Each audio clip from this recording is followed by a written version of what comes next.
হরে কৃষ্ণ কৃষ্ণ কৃষ্ণ হরে হরে, হরে রাম রাম রাম হরে হরে। আপনাদের অসংখ্য আমার শতকোটি প্রণাম। আপনারা আমাকে কৃপা করবেন যাতে আমি সুন্দরভাবে আপনাদের কাছে এই হরিকথা উপস্থাপন করতে পারি এবং ভগবানের কাছে প্রার্থনা করি আপনাদের জীবন সম্পূর্ণভাবে কৃষ্ণ ভাবনার মাধ্যম দিয়ে আপনারা দিন যাপন করুন। এটাই আমার ভগবানের কাছে প্রার্থনা। আজকের বিষয় হবে ভগবান যা করেন ভালোর জন্যই করেন, কিন্তু একটু ধৈর্য ধরতে হবে।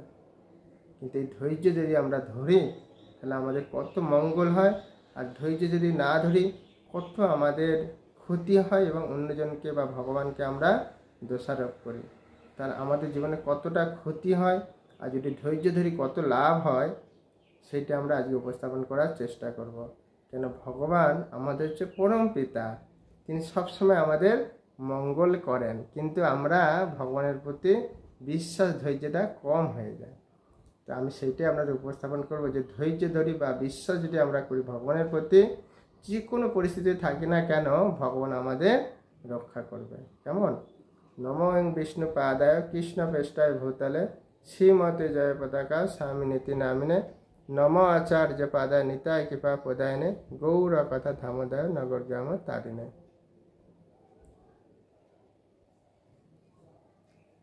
এক ব্যক্তি অনেক মানে তাদের পাড়াপড়শি সবাই মিলে চিন্তা করলেন, যে ব্যক্তিরা সবাই আমরা অনেক অর্থ আমাদের আছে, চলো আজকে আমরা জাহাজে করে ঘুরতে যাই। অনেকের ইচ্ছা হয় না কিছু অর্থ থাকলে একটু ঘুরতে যায়, বা অনেকের ইচ্ছাও জাগে। যাই হোক, তেনাদের ইচ্ছা হলো জাহাজে করে খুব সুন্দরভাবে আমরা সবাই ঘুরতে যাই। তো সবাই পাড়ার লোক রাজি হয়ে গেছেন তিনি যখন বলেছেন। তো জাহাজে ঘুরতে যাচ্ছেন, যেতে যেতে দৈবক্রমে এক জায়গায় পাহাড়ে ধাক্কা মেরে দিয়েছে, অ্যাক্সিডেন্ট, আর তখন সবাই মারা গেছেন।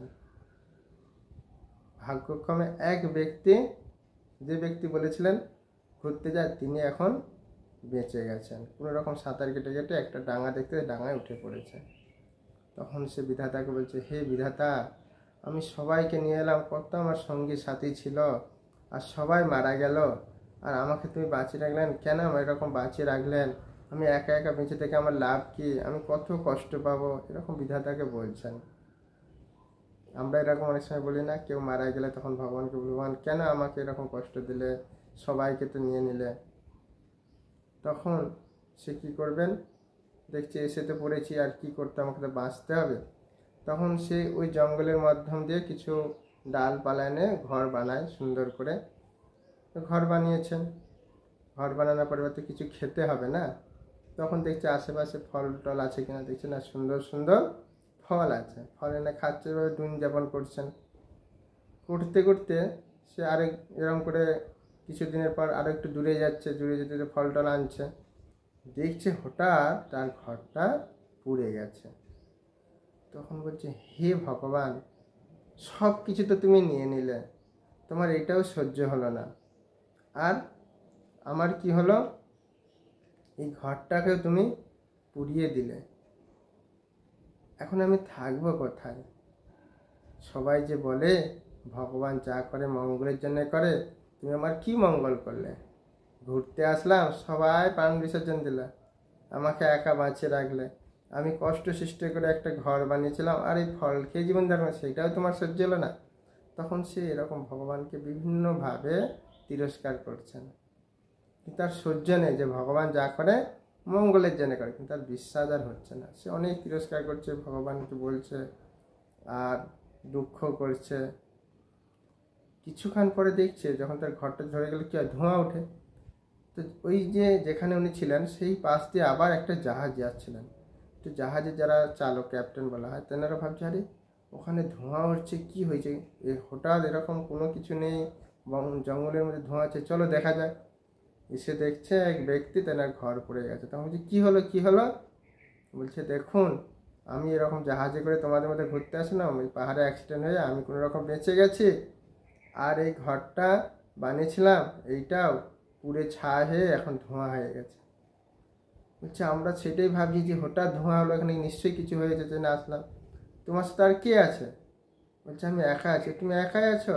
তুমি কোথায় যাবে? তখন ওনার জায়গাতে এখানে থাকতেন সেখানে নাম বললেন। ও তাহলে চলো আমরা ওখানে তোমাকে নামিয়ে দেবো, তোমার কোনো ভয়ের কারণ নেই। তখন তো একটু চিন্তা করছেন, নামিয়ে দেবেন? তুমি কোথা থেকে আসলে জানো না? আরে বাবা তুমি একা কষ্ট পাচ্ছ, এখানে তোমার থাকার জায়গা নেই, তুমি চলো আমি তোমাকে পৌঁছে দেবো, তোমরা ওখান দিয়েই তো আমরা যাবো। তো তখন বিধাতাকে বলছে ভগবানকে, হে ভগবান তুমি সত্যিই সবার জন্য চিন্তা করো। আমি একটু আগে তোমাকে কত কটু কথা তিরস্কার বললাম, আজকে যদি তুমি আমার এই ঘরটা যদি পুড়িয়ে না দিতে, তাহলে এখানে ধোঁয়া উঠতো না, আর এই জাহাজ আজকে আসতো না, আর আমি এখানে যেতে পারতাম না। তাহলে আমাকে কি হতো? সারা জীবন এই ফল খেয়ে, আর ফল কতদিন পাতাম, শেষ টাইম তখন আমাকে কত কষ্ট হয়ে জীবনযাপন করতে, আর একা একা কীরকম আমার কষ্ট হচ্ছে। সেই জন্য তুমি কি করলে, তুমি তোমার প্রিয়জনদের মানে উদ্ধার করার জন্য বা দেখার জন্য, বা তুমি সবাইকে দেখভাল করার জন্য তুমি কি করলে, আগুন লাগিয়ে দিলে ঘরটা, যাতে ধোঁয়া হলো, যার জন্য জাহাজ আসলো আমাকে নিয়ে যাচ্ছে আমার গন্তব্যস্থলে পৌঁছে যাচ্ছে না। হে বিধাতা, এখন আমি বুঝতে পারলাম যে তুমি যা করো সবার মঙ্গলের জন্যই করো, কিন্তু আমার ইচ্ছা হলো আমি জাহাজে ঘুরতে যাব, তখন কিন্তু তোমাকে কোনোদিনও বলিনি। তখন আমার নিজের ইন্দ্রিয় যদি খুব বাসনা, তখন কি তোমাকে আমি বলি না যে ভগবান আমাকে রক্ষা করবে কোনো কিছু। যখন আমার বিপদ হলো তখন তোমাকে আমি দোষী করলাম, তারপরেও হে বিধাতা তুমি আমাকে রক্ষা করে আবার কিভাবে নিয়েছো, জাহাজ করে আমার গৃহে ফিরিয়ে দিচ্ছ, যেখানে আমার বাবা মা সবাই খুশি হবে। আর তখন আমি বিপদের সময় তোমাকে বললাম না আমাকে রক্ষা কর, তখন আমি নিজের আনন্দ ভর্তি করার জন্য খুব ছুটে চলে আসলাম, আর যখন বিপদ আসলো তখন তোমাকে খুব তিরস্কার করলাম। হে বিধাতা, এখন আমি বুঝতে পারছি যে তুমি যা করো সত্যি মানুষের মঙ্গলের জন্য করো, তুমি সবাইকে কৃপা করো। তোমাকে সবাই তিরস্কার করে, তোমাকে নাই ভালোবাসুক, তোমাকে নাই তিনি প্রার্থনা করুক, নাই তোমাকে কৃতজ্ঞতা প্রকাশ করুক, কিন্তু তুমি এই জগতের মানুষের জন্য সত্যি কৃতজ্ঞতা করুন, এরকমভাবে তিনি বলছেন আর কান্না করছেন। আমি তোমাকে বুঝতে পারি না যে তোমাকে বললাম যে তোমার ঘরটাও পড়ে দিল, তোমার কি সেইটাও মানে ভালো লাগলো না, আমার সেটাও শেষ করে দিলে।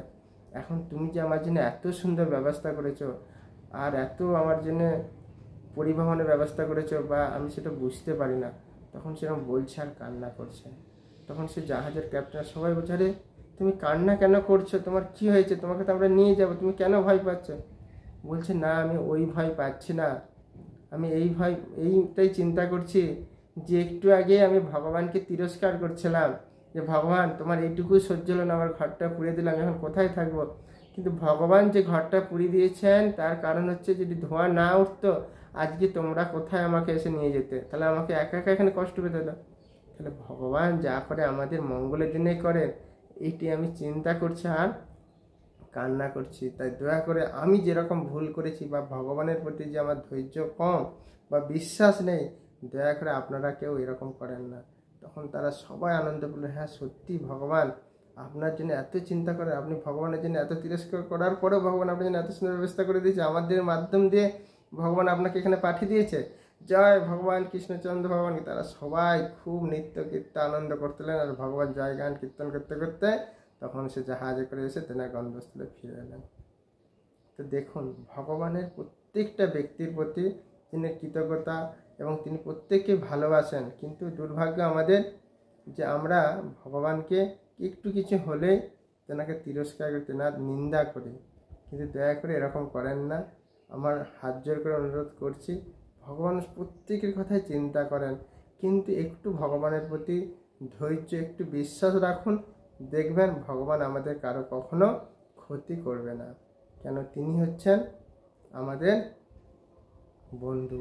বলছে না যে গৌরা প্রভু না ভজিয়া মইনু, মানে আমরা গৌরাঙ্গের ভজনা করব না কিন্তু গৌরাঙ্গকে আমরা দোষী করব। বলছে না এমনও গৌরাঙ্গর গুণে না কাঁদিল মন। আজকে তিনি বুঝতে পারলেন যে আমি কত ভগবানের তিরূপ করলাম, তখন সে কান্না করছে।